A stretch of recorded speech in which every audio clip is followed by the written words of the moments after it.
I'd like to welcome everyone to our December the 17th Planning Board meeting, and especially Commissioner Colson that's here, that's always here with us, and all those in our audience that's here, and those that have joined us for television. At this time, we have our roll call. Here. Here.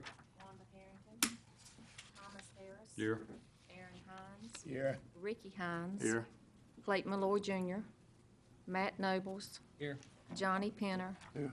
Kenneth Ross. Here. Danny Smith. Here.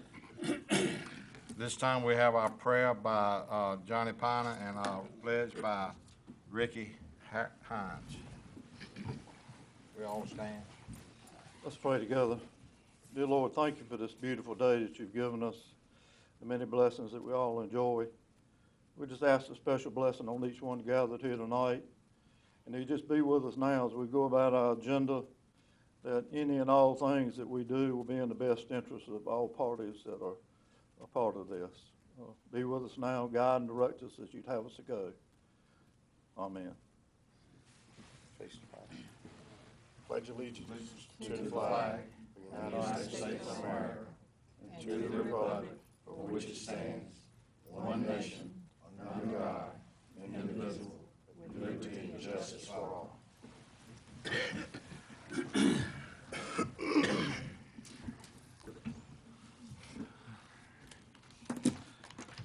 Everyone's got a copy of the minutes from our November the 19th meeting. We asked that, hope you read them, and we need it to be approved. I make a motion, we approve. Second. All in favor, say aye. Aye. Thank you. At this time, we have Eric come up here.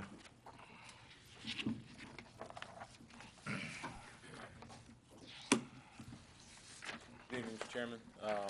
Tonight, we just want to take a few minutes to run through some proposed changes to the state legislation that's probably coming down the pike in the next year. The North Carolina Bar Association is developing a draft legislative proposal. And in this proposal, it also includes a major comprehensive revision to the planning and development statutes in the state of North Carolina. It clarifies the current statutes, makes them more uniform, just like it did with the Board of Adjustment statutes last year. It brings the counties and municipalities under one statute. So with just a few exceptions, for the most part, counties and cities will be under the same state regulations. It also removes and consolidates conflicting or confusing terms, and I'll kind of expand on that in just a second. So what exactly has changed? Again, it's a reorganization of Chapter 160A to have it more logically organized, whereas they have things like definitions and different requirements scattered throughout the statutes. They want to bring everything under their own sections and make it more organized.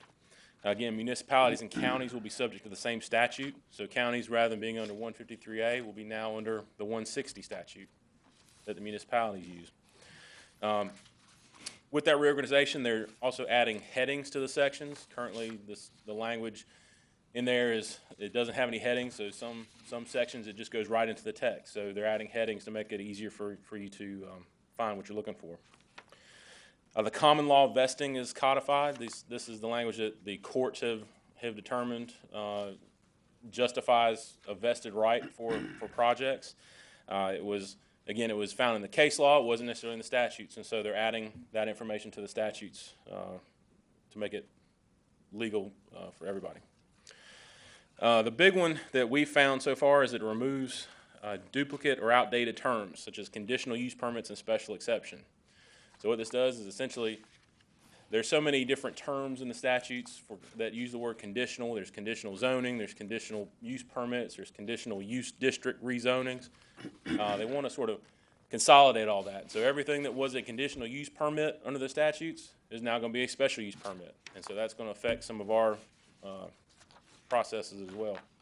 Same thing with things like special exceptions. They have special exceptions, they have special use permits. They want to consolidate it, make it a little more a little less confusing for the people that are using the statutes. Creates a uniform method for appealing quasi-judicial decisions. So it basically is saying whatever whatever you use as far as quasi-judicial procedures to approve something, whether it's variances, conditional use permits, special use permits, or even subdivision review. If you use quasi-judicial procedures, it clarifies that all those appeals go to Supreme Court, or Superior Court, I'm sorry. Then it also creates or clarifies flexibility for citizens and government in other areas as well. So we've reviewed it. The total packet of these changes is about 140 pages. That's the reason why we didn't include it in your agenda packets tonight. So it just wasn't feasible for us to give you the whole packet from this draft proposal. But you have a copy of our summary in your packet. I'm not going to go through it individually because it's easier to follow if you had the actual legislation in front of you. But I'm going to kind of summarize what we found so far. Again, it removes the authority for conditional use permits. If you're familiar, we have conditional use permits and special use permits in our ordinance. The difference between the two is that conditional use permits go to the Board of County Commissioners, special use permits go to Board of Adjustment. So being that the statutes would remove the conditional use permits, we'll probably look at a text amendment to bring all the conditional use permits under special use permits and just have all those go before the Board of Adjustment. So that does two things. That kind of takes some of the things off the commissioner's plate that they wouldn't necessarily have to hear. They wouldn't have to have any quasi-judicial matters. And also it would make our Board of Adjustment more active because it brings in things like daycare centers and sand mines that we see more of than some of the other special use permits that we currently have. In the legislation, there's a peculiar reference to spot zoning in one of the sections. In discussing it with legal, typically in the planning world, when you hear spot zoning, you think spot zoning is illegal, but there are some reasonable spot zonings and there are some unreasonable spot zonings. And so just the presence of that term in there is confusing and generates sort of a negative connotation for most people when they see it. So our comment on that is really just, if it doesn't need to be in there, we don't see why it should be. So we're going to make that comment in there. There's some confusing or conflicting language that's still present in some of these sections. Some things, you have one section that refers to appeals. You have another section that refers to the same appeals, but has it in different procedures. So those are one of the things just in our proofreading we noticed and going to make a comment on. There's also some section numbers that were incorrect that we noticed. There's also just some general comments that we're requesting clarification of specific terms or jurisdictional references. Just some things there's one in there that states about substantial detriment, but it doesn't exactly define what constitutes a substantial detriment. Also, there's some areas where it refers to city council rather than a local governing body. So our feeling is that if the statutes, if they apply to both cities and counties, that reference should be the same. So again, there's some incorrect statutory references. There's a few spelling errors that I think they'll probably catch in their further proofreading of it. And then also, just as a general note from our standpoint as staff, is just to verify our existing county procedures, because there are some things that are now going to be mandated in the statutes that we just need to verify that we're currently doing already. Things like some inspections procedures, posting rules of procedures on the website, that sort of thing. So, does anybody have any questions about these comments so far? Okay. On that, on UTJs, I know it's in there where it says the county, if the county and the city could have, joint, looks like together. Are we gonna just put that for just all of the city or to the county? Well, and that's what we have to determine. We have to look at our existing ETJ extension policy and make sure that it's matching what the statute says. There's also some things about if I think what you're referring to is where if a jurisdiction sort of crosses lines or a piece of property crosses jurisdictional lines, there's some question as to who would receive authority. And I think the proposal states that by mutual agreement, one or the other could take it over. And in talking with legal, it's probably going to be an interlocal agreement that will be required. So we'd have to enter in some agreement with the municipality, or they'd have to enter in something with the county to determine who is going to actually have enforcement over that property. Does that answer your question, sir? Oh, yes, I want to make sure that, seems like, if you got that where it's divided, I mean, you wouldn't you could have conflicts with one or the other, you know, That's one of them's approved and one not approved, so. That's correct. Just wanna make sure that the county is always looked after. So from here, the drafting committee is seeking input on the proposed legislation. They're asking for comments prior to December 31st. We've got a few little formatting changes to do to that summary that you have, but for the most part, the content is the same. We're going to present that to our legislative liaison through the NCAPA, as well as Dave Owens with the School of Government, UNC Chapel Hill. The legislation is proposed to be considered during next year's long session of the General Assembly. And if any of the board members would like to go in and view the legislation themselves, that bill is available on the Bar Association's website. That link's there. There's also a letter in your packet from the drafting committee, from the chairman of the committee, and he has the link in that letter as well. So I'm happy to answer any questions at this point. Anybody on the board has any questions, further questions? No comments you wanna make? Okay, thank you, Eric. Thank you, sir. Next on the, Brian will update us on Barrett Wood. Thank you, Mr. Chairman, members of the board. It's a pleasure to be in front of you guys tonight. We've got one major subdivision on the agenda. That's Barrett's Wood preliminary plat. Barrett's Wood is located out on Briley Road. It's north of the river, east of its intersection with North Carolina Highway 33 West. That's in Belvoirs Township. Proposed lots are 20, 39 and .73 acres. Site is zoned rural residential. GUC has both electric and water out there on site. So this site is it's on two different parcels on it's in the same vicinity along the Briley Road. It's all road front lots, no infrastructure is going in, no roads, anything like that. The sheer number of the lots is what puts it into the major subdivision category.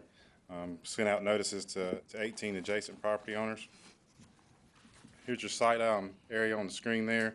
It's all outlined in the blue there.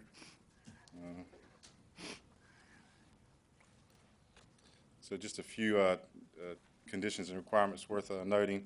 It needs to add some riparian buffers along a stream on lot 14. That stream feature did show up on the Pitt County Soil Survey, so it is subject to the riparian buffer rules. So basically what they'll have to do is show it on subsequent map submittals, or they'll have to submit documentation exempting that feature from the rules. And then they'll have to add the electrical easements as required by GUC. Pretty standard. Photos of the property. Here's looking parcel on the north side of Briley Road. You can see on the south side, it's all ag land right now. Facing east, going down Briley. Here's the south side of Briley Road. And facing back west on Briley Road. The Technical Review Committee did recommend conditional approval on this preliminary plat. So at this time, I'll address any questions, comments, concerns. Anybody on the board has any questions or comments?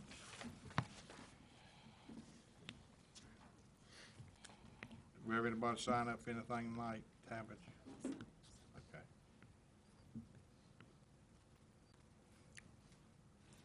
Do we have anybody in the audience that want to make a comment? For or against? Don't see nobody, okay. Thank you, Brian. Thank you. We got to take a vote. All right, what's the pleasure of the board? Move to approve. Second. Okay, all in favor say aye. Aye. Those opposed? I have it, so it's been approved. This time we have, James give us information items. Thank you, Mr. Chairman.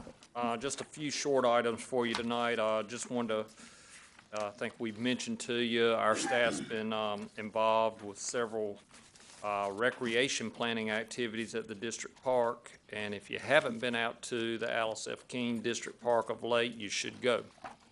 It's a good time to be on trail out there. The trail has a new designation. It is now a track trail. And this affords the opportunity for youngsters to go out there, log their time on the trail.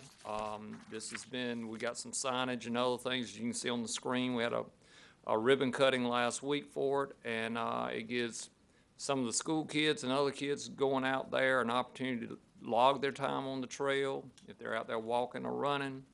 And they can go on the website and actually fill out certain forms, and they'll be qualified for certain prizes. So there's some incentives for getting youngsters out there moving and keeping them physically active.